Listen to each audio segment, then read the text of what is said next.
এই ভিডিওটি মনোযোগ সহকারে শুনুন, তারপর আপনাদের মতামত কমেন্টে জানাবেন। আমি যখন মাদ্রাসায় পড়ি অনেক ছোট ছিলাম, তাই গজায় নাই তখন। চট্টগ্রামে হাটাজারি মাদ্রাসায় পড়ি। আমার মনে আছে আমার এক ছাত্র ভাই ছিলেন কুমিল্লা বাড়ি, নাম আব্দুল কাইয়ুম। জানি না কোথায় আছে কি করে, কোনো যোগাযোগ নাই, কিন্তু আমার খুব কাছের ছাত্র ভাই ছিলেন, একই ক্লাসে আমরা পড়তাম। তো আমার সেই ক্লাসমেটটা খুব মুত্তাকি পরহেজগার ছিল, অনেক বেশি মুত্তাকি পরহেজগার। এ আল্লাহর বান্দা, আমার এখনো মনে আছে যে ছাত্রদের মধ্যে দুই চারজন একসাথে হইলে আরেকটা ছাত্র ব্যাপারে অনেক সময় সমালোচনা হয়, গীবত হয়। কারণ গীবতটা তো শয়তান এখন আমাদের কাছে ঘি ভাত করে দিছে। গীবত এখন কি হয়ে গেছে? ঘি ভাত।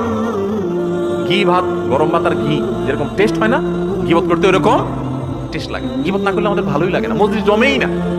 মানে কয়েকজন দুইজন আছেন, তাহলে 3 নম্বরটা নিয়ে খোঁচাখুচি না করলে আমাদের ভালো। শয়তান এরকম করে ফেলছেন আমাদের কাছে। তো আমাদের মধ্যে কখনো কোনো বন্ধুকে নিয়ে, কোনো ক্লাসমেটকে নিয়ে, কোনো টিচারকে নিয়ে, কোনো স্টাফকে নিয়ে বা কাউকে নিয়ে যদি সমালোচনা হতো, আমি প্রায় সময় দেখতাম যে আমার সেই ছাত্র ভাই, আমার সেই ক্লাসমেট ভাই আব্দুল কাইয়ুম ভাই, উনি ওই মজলিসেই স্ট্রেট প্রতিবাদ করতেন। বন্ধু বান্ধব বলতেন, দেখেন আপনারা মানুষের পেছনে সমালোচনা বন্ধ করেন না, উঠে যান। বন্ধ যদি করতো তো ভালো, না করলে সে কানে হাত দিয়ে উঠে চলে যেত, এবং প্রায় দিন এই কাজটা করতো। তখন আমার মধ্যে এক ধরনের প্রেরণা জাগ্রত হতো যে মাশাআল্লাহ, হারাম থেকে বাঁচার জন্য কত চেষ্টা। তো যে ভাই প্রশ্ন করেছেন, এবং যারা অনেকে গীবত করা যেরকম গুনাহ, গীবত শোনাটাও গুনাহ। এজন্য যে মজলিসে থাকবেন, গীবত শুরু হলে সেখান থেকে সরে যাবেন। পারলে সেখানে গীবত বন্ধ করবেন, আর না হলে নিজে সরে যাবেন, শুনবেন না। ভাইরে, আমলনামা বরবাদ হয়ে যাচ্ছে। কিয়ামতের ময়দানে যখন দেখবেন হাজার হাজার গীবতের মামলার আসামি, একটা গীবতের বিচার হওয়া ছাড়া পাও নাড়াতে পারবেন না ভাই। সেদিন আফসোস করবেন, আল্লাহর কসম, একটা গীবতের গুনাহ আমলনামা থেকে মুছতে পারবেন না।